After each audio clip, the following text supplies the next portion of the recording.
Selebrasi haru Jens Reven dan Arhan Kakak bangkitkan mental. Duet Caviatur dan Welber Jardim sempurnakan lini tengah timnas U19. Rafael Struijk masuk tim senior ADO Den Haag. Simak informasi selengkapnya hanya di Garuda Space Update.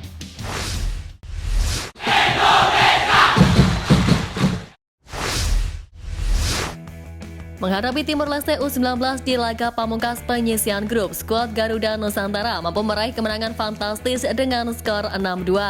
Dengan menurunkan formasi 3-5-2, Timnas Indonesia U19 tampil impresif hingga akhirnya unggul 3-1 di babak pertama lewat brace Jens Reven dan 1 gol bunuh diri. Di babak kedua, skuad Garuda Nusantara tidak mengendurkan serangan dengan mencetak 3 gol tambahan lewat Arhan Kakak, Kadek Arel, dan Caviatur.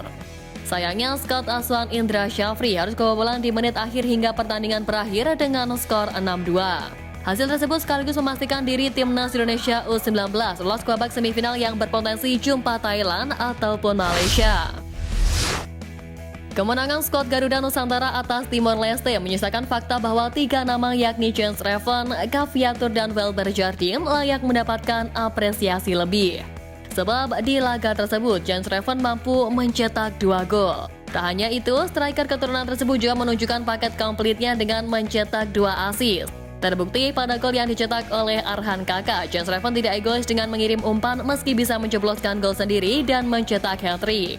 Selebrasi keduanya pun mengandung haru lantaran Jens Reven seolah ingin membagikan mental Arhan Kakak yang kesulitan mencetak gol di 2 laga sebelumnya. Di lini tengah, apresiasi patut diberikan kepada Caviatur dan Welber Jardim yang mampu mengatur ritme pertandingan dengan cukup sempurna. Hal yang tak terlihat di laga sebelumnya ketika lini tengah dipercayakan kepada Vigo Dennis dan Tony Firmansyah. Bukan maksud membandingkan, namun fakta tersebut telah terlihat selama 90 menit lawan Timor Leste. Kendati demikian, apresiasi juga layak diberikan kepada seluruh punggawa Garuda Nusantara yang telah berjuang untuk lolos dari fase grup. Meski mampu mencetak 6 gol, namun sorotan tertuju pada sektor wingback sayap yang dihuni Alexander Kamuru dan Rizar Nurfiat. Keduanya tampil api dalam membantu sektor penyerangan, namun tidak mampu mengirim crossing yang baik. Sehingga hal tersebut wajib dievaluasi oleh sang pelatih Indra Syafri meski sejatinya wingback inti skuad Garuda Nusantara aslinya milik Doni Tripamungkas dan Mufli Hidayat. Kendati demikian, evaluasi setiap lini tetap wajib dilakukan guna menatap semifinal yang dipastikan akan lebih berat ketimbang laga fase grup. Dengan modal poin sempurna, tentu kepercayaan diri pemain wajib didukung keputusan tepat di laga semifinal mendatang. Untuk itu, mari terus dukung perjuangan skuad asuhan Indra Syafri di Piala AFF U19 2024 kali ini. Setelah menghadapi Timor Leste di laga terakhir fase grup, pelatih Timnas Indonesia U19 Indra Syafri bicara tentang sosok Eduardo Pereira, pelatih Timor Leste U19. Menariknya, Indra dan Eduardo merupakan teman diskusi yang mulai terjalin sejak 2013 lalu. Indra Syafri mengakui hubungannya dengan Eduardo Pereira masih terus terjaga, bahkan mereka cukup akrab saat berada di luar lapangan. Mantan pelatih Bali United ini juga memuji perkembangan sepak bola Timor Leste. Menurutnya, pihak federasi selalu berusaha untuk memilih pelatih berkualitas untuk memimpin timnya. Timor Leste beberapa kali mencoba memasukkan pelatih-pelatih yang bagus ke sana, kata Indra Syafri. Indra menambahkan banyak pelatih-pelatih lokal yang saat ini sedang dipersiapkan oleh Timor Leste. Salah satu yang sudah mulai mendapatkan kesempatan adalah Eduardo Pereira. Dia menilai bahwa ini adalah langkah positif untuk perkembangan sepak bola di sana. Ya, saya pikir pelatih-pelatih lokal di sana banyak belajar. Termasuk teman saya itu, Gaspar, itu juga banyak belajar. Bantuan-bantuan dari FIFA bagus untuk mereka. Tukasnya. Iqbal Guijangge tunjukkan performance gemilang bersama Timnas Indonesia U19 di kompetisi Piala AFF U19 2024. Bagaimana tidak, baik Barito Putra itu masuk dalam daftar top skor sementara ajang bergengsi level usia tersebut. Bersanding dengan 4 nama lain di daftar top skor, yang menarik Iqbal jadi satu-satunya back yang mengemas gol lebih banyak dibanding barisan pemain depan lainnya. Malah torehan gol Iqbal lebih banyak dibanding pemain depan Australia lainnya yang bernama Marcus Dionis. Pemain berbandrol 2,1 miliar rupiah itu baru mengoleksi 2 gol di Piala AFF U19. Memulai karir sepak bola dengan bermain di sejumlah klub kota Bandung, penampilan impresif Iqbal Gwijangge juga membantu timnas Indonesia U16 meraih gelar juara Piala AFF U16 2022. Bahkan dalam ajang tersebut, Iqbal menyandang ban kapten dan mendapat gelar pemain terbaik. Dengan prestasi gemilangnya ini, Iqbal Gwijangge bisa menjadi aset masa depan timnas Indonesia yang mumpuni. Lagi-lagi sepak bola Indonesia menjadi sorotan dunia. Kali ini Presiden FIFA Gianni Infantino mengunggah momen dirinya bertemu dengan Ketua Umum PSSI Erick Thohir dalam agenda jelang Olimpiade Paris 2024. Infantino bahkan menyebut Erick Thohir sebagai teman dan membahas perkembangan pesat timnas Indonesia. Sepak bola Indonesia akhir-akhir ini mengalami kemajuan pesat dengan berhasil mencapai babak semifinal Piala Asia U23 2024, babak kedua Piala Asia 2023, dan babak ketiga kualifikasi Piala Dunia FIFA 2026. Tulis Gianni Infantino dalam unggahan di akun Instagram pribadinya. Infantino juga membahas kesuksesan Indonesia menjadi tuan rumah Piala Dunia U17 2023 yang dimenangi oleh timnas Jerman U17. Pria asal Swiss itu pun memberikan apresiasi kepada Erick Thohir dan optimistis sepak bola Indonesia akan semakin maju di bawah arahan Menteri BUMN itu. FIFA memang mengawal ketat proses transformasi sepak bola Indonesia dan bahkan membuat kantor di Indonesia untuk membantu jajaran PSSI dan stakeholder yang mengurus perihal sepak bola. Prestasi tim Garuda yang kian moncer sekaligus membuktikan bahwa kepercayaan FIFA kepada Indonesia tidaklah salah. Jauh sebelum nama-nama seperti Hernando Ari Sutaryadi, Muhammad Rianti hingga Nadeo Argawintata mengisi pos kiper timnas Indonesia, terdapat sosok legendaris yang berada di bawah Mister Gawang Garuda. Dia adalah Kurnia Sandi. Kurnia Sandi merupakan kiper Indonesia pertama yang mampu berkarir di Serie A. Bahkan sang kiper mengklaim dirinya merupakan penjaga gawang Asia pertama yang mampu membela klub kasta teratas Liga Italia itu.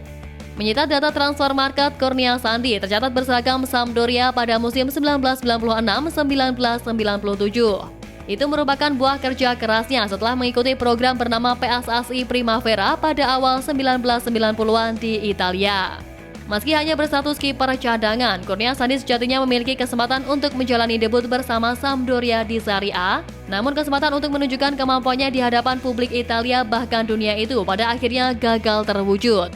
Hal ini disebabkan PSSI secara mengejutkan ternyata belum melengkapi dokumen internasional transfer certificate milik Sandi.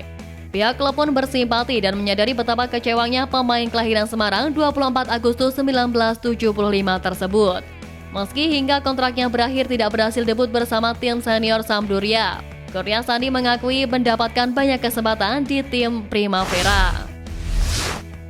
Peluang Bagot debut tampil di Liga Inggris semakin besar setelah disebut oleh kapten tim Ipswich Town Sam Dorsey akan diubah perannya untuk mengarangi Premier League musim depan. Ya, bek timnas Indonesia ini mendapatkan kepercayaan dari pelatih Ipswich Town Kieran McKenna dalam sejumlah laga uji coba di pramusim. Satu di antaranya saat Ipswich Town mengalahkan juara Liga Eropa 2019 Shakhtar Donetsk dengan skor 1-0. Bahkan Bagot disebut akan diubah posisinya menjadi fullback kiri Ipswich Town. Ya, Kieran McKenna dipaksa harus memutar otaknya setelah cedera yang dialami kedua pemainnya yang berposisi sebagai fullback kiri. Peluang besar ini membantu Bagot bisa menjalani laga debutnya di Premier League saat Ipswich Town menantang Liverpool pada pekan pembuka musim depan 17 Agustus mendatang. Sementara itu, baru-baru ini Elkan Bagot juga diwartakan berganti agensi pemain bernama Review Performance Management. Perpindahan agensi ini besar kemungkinan menjadi langkah panjang Elkan Bagot untuk mengantisipasi jika ia dilepas oleh Ipswich Town. Dua pemain keturunan timnas Indonesia, Ivar Jenner dan Jay Izzet, berpeluang duel dalam laga uji coba antara FC Utrecht versus Venezia pada 1 Agustus mendatang. FC Utrecht yang diperkuat Ivar Jenner akan menjamu Venezia yang dibela Jay Izzet dalam agenda pramusim. Tim Eredivisie itu akan bersua wakil Serie A Italia dalam kesempatan ini. Jay Izzet kemungkinan besar jadi pilihan utama pelatih Venezia Eusebio Di Francesco di lini belakang sebab sejauh ini belum ada kejelasan tentang saga transfer bek 24 tahun ini yang dikabarkan sedang didekati oleh Torino. Sedangkan bagi Ivar Jenner, pertandingan lawan Venezia dapat jadi kesempatan gelandang 20 tahun itu untuk kembali memamerkan kualitasnya. Ia sempat tampil dalam laga Utrecht lawan Al Rayyan pada 18 Juli lalu sebagai starter dan bermain selama 45 menit. Meski tak mencatat menit bermain di tim senior musim lalu, Ivar Jenner masih punya potensi untuk menembus skuad utama. Laga uji coba dalam rangkaian pramusim ini adalah kesempatan bagi pemain muda potensial untuk menunjukkan kapasitasnya. Sinyal positif buat Rafal Struijk jelang musim baru. Striker timnas Indonesia itu dibawa serta oleh ADO Den Haag dalam training camp.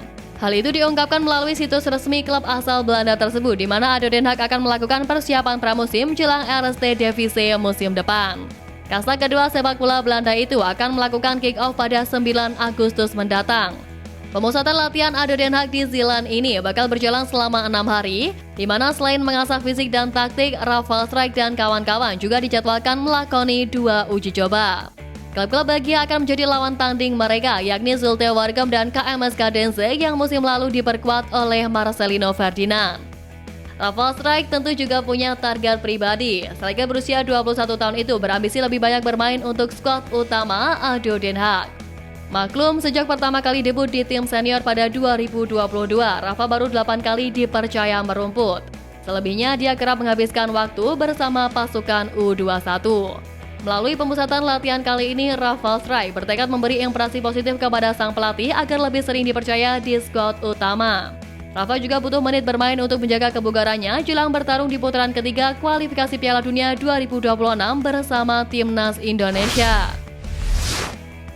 Sekian News Flash kali ini Sobat Garuda, mari terus dukung perjuangan Timnas Indonesia. Nantikan News Flash Edition dari Garuda Space selanjutnya. Terima kasih dan salam olahraga.